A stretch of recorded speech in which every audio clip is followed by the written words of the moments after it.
Esse é o acampamento da igreja. Está aqui um pouco dos adventistas de Curionópolis.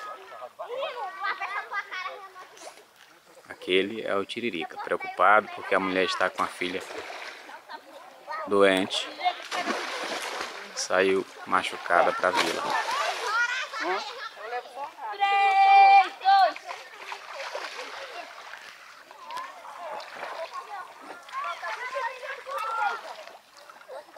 Seu Raimundo dando uma de lampião. Uma posição muito complicada.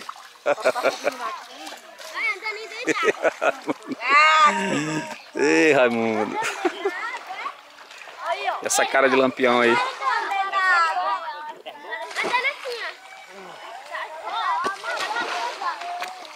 5, 2.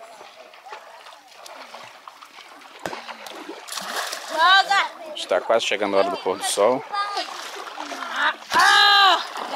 De sexta-feira.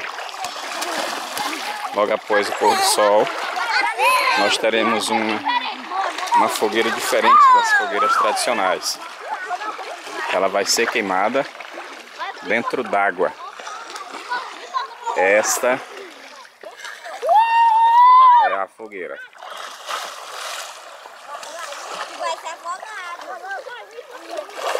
Ela vai ser queimada logo após o pôr do sol. E ela fica no meio da Bahia.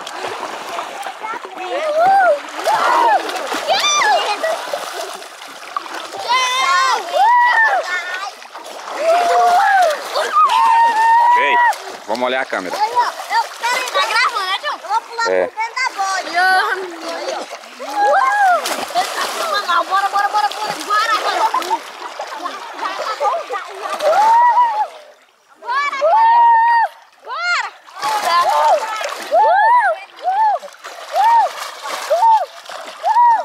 Ai.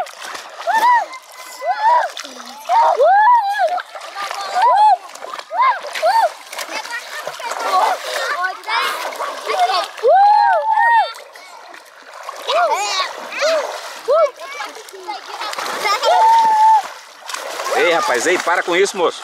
Aí, ó.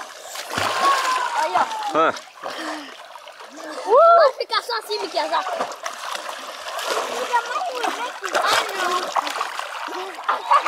Foca no menino.